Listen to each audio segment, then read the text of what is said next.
Clean sheets. A story from Singapore. Cleaning, changing the bed, washing the sheets, ordinary everyday tasks that have no special meaning, but sometimes even ordinary thing can tell a story. Words are not needed, only actions. A husband watches as his wife does ordinary everyday things in their home. But what is really happening here? She takes all the sheets to the laundromat.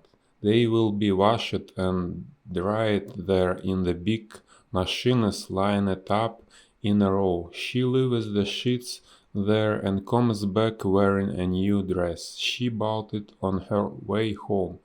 It's in light sun-colored material, sensible, washable. It has no scent of its own, but a smell of newness which tells you it has not been worn and washed. A scent which you can only breathe in if you are close enough. From a distance she tells me she wants to start her life again, to make a clean beginning.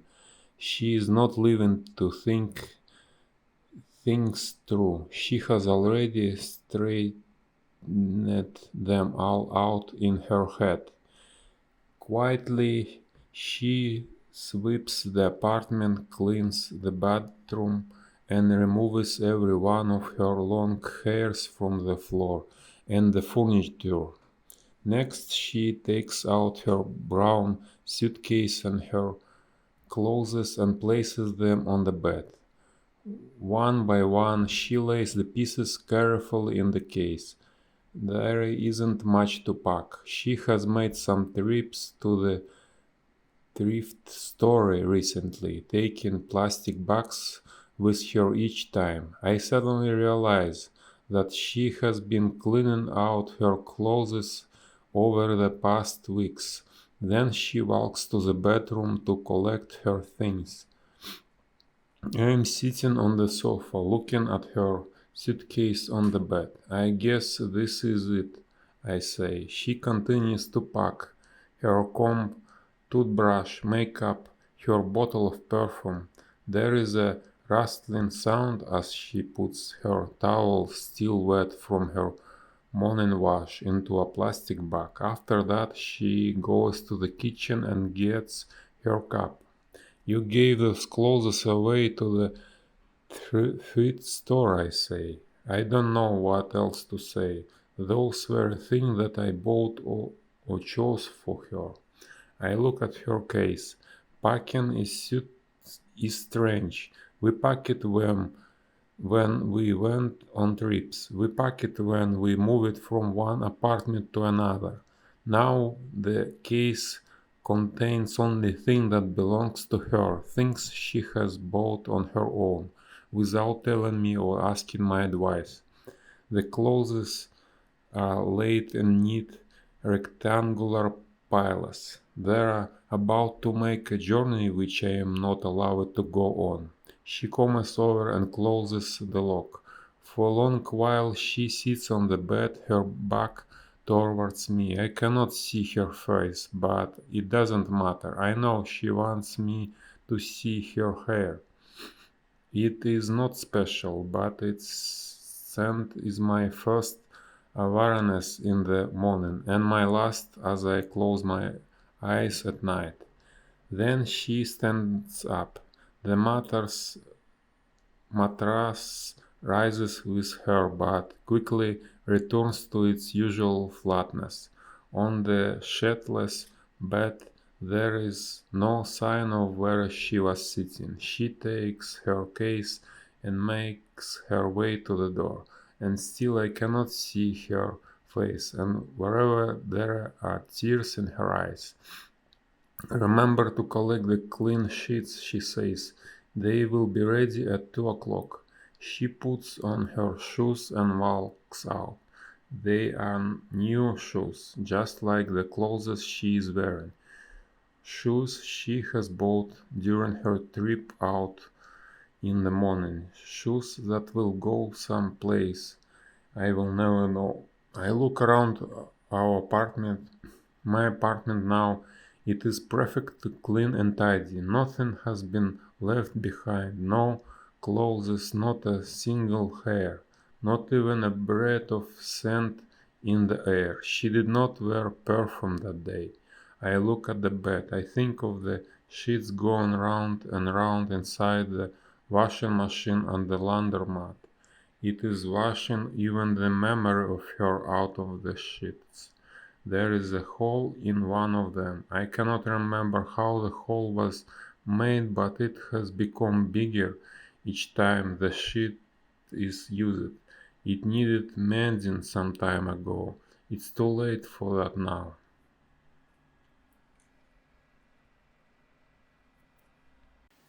Or be killed. A story from Canada.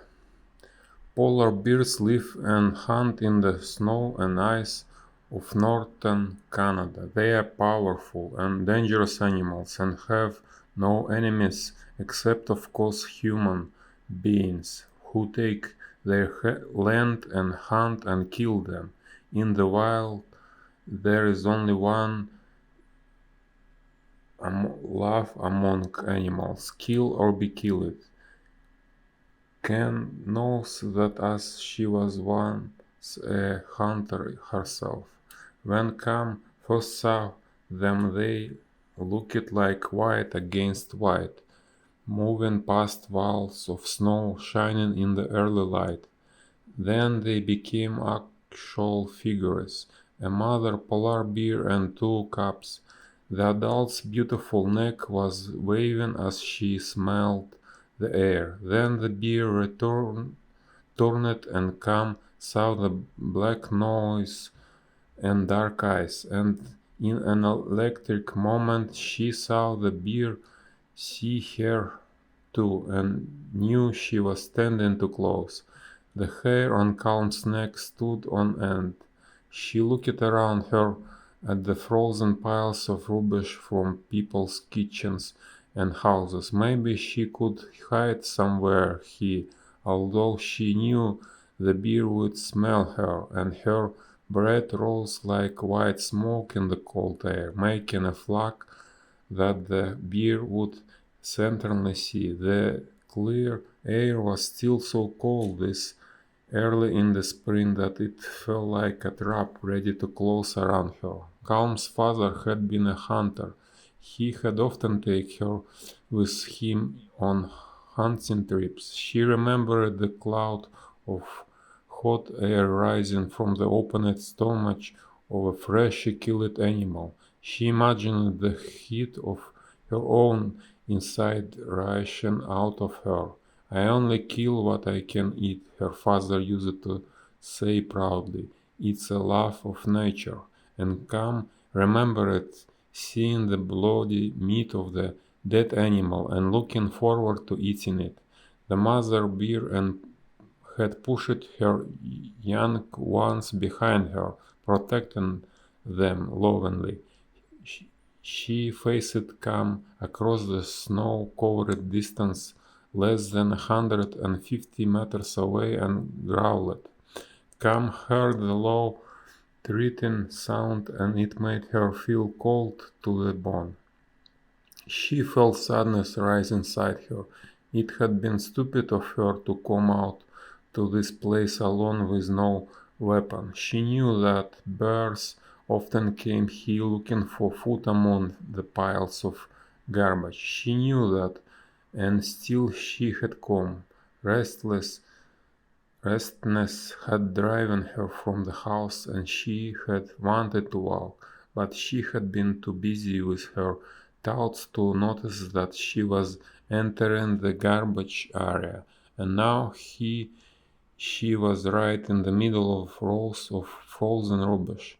Nearby, the top of the garbage piles were hidden by shining snow which had built up over months of hard dark winter. Cam looked wildly around, but she couldn't see any weapons she could possibly use. A loose chair leg, perhaps, that she could throw. A last desperate attempt to stop 205 50 kilos of angry beer coming only closer. Calm's heart was beating fast in her chest. She could feel her own blood rushing through her ears, and it deafened her. Slowly she took a step backward. The beer moved forward, hot beer breath in a cloud around her head. Calm saw how loose the bear's skin was on her bones. She must be hungry, her cubs must be hungry.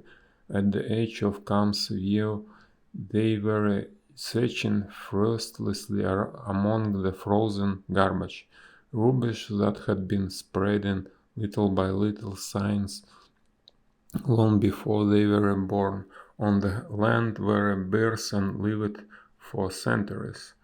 Rubbish that was poisoning the huge hunting ground where the bears had once had no enemies, only plenty of food. Now Calm knew the climate was too warm for Sevatar to freeze as much as it used to, so there was less and less pack ice. Polar bears hunt for their food over the pack ice, which meant that now they couldn't find enough food, so they were driven by need because of human beings. In spite of her fear, Cam felt both ashamed and sorry. Suddenly the mother bear, once a fierce and proud hunter, was now just only animal, searching through garbage for bits of old food. The bear pulled her head down and began to move forward. Cam held her breath and tried to keep calm. She was weak, had only two legs, and could not run as fast as her hunter. The bear stopped and growled loudly at her, a loud angry sound. Cam could see that her fur was very thin in places. Was this unnatural or caused by hunger? In her mind's eye she saw the first animal she had killed as a hunter years ago, and she remembered how certain she had been that it was right for some animals to die because other animals needed them as food. She saw the great, clean white area of wind-swept ice out of which this huge, beautiful animal had appeared, driven by a mother's need to find food for her young. Then Cam felt herself, bright, hot, blood rushing through the red meat of her body. She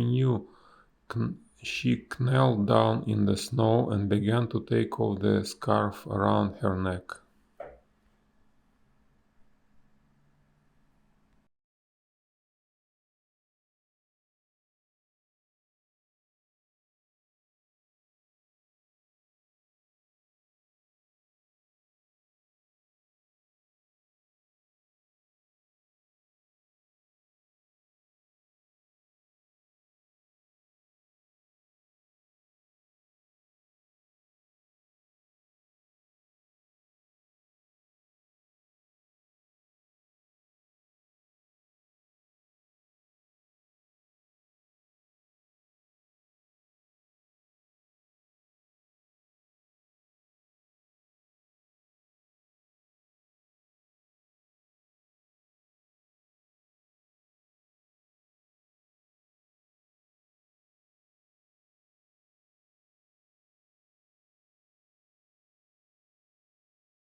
lights shine bright.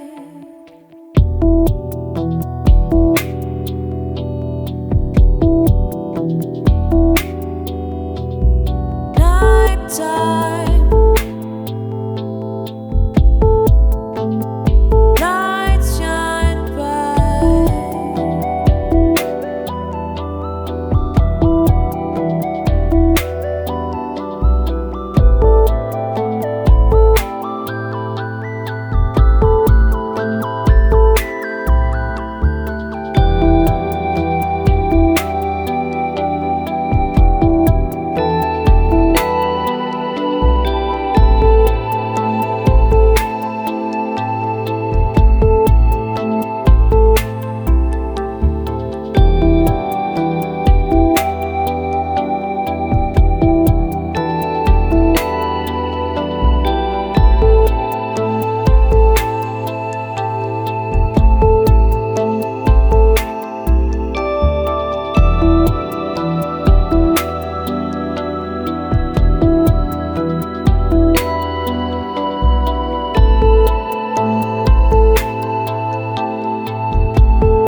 and counting.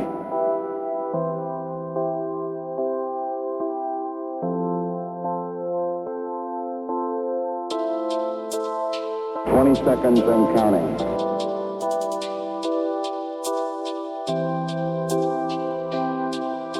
12, 11, 10, 9. Ignition sequence start. 6, 5, 4, 3, 2, 1, 0. All engine running. Liftoff. We have a liftoff. 32 minutes past the hour. Liftoff on Apollo 11. Tower cleared. We got a roll program.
Contact light. Okay, engine stop. Houston, Tranquility Base here. The Eagle has landed. Roger, Tranquility. We copy you on the ground. You got a bunch of guys about to turn blue. We're breathing again. Thanks a lot.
It's one small step for man, one giant leap for man.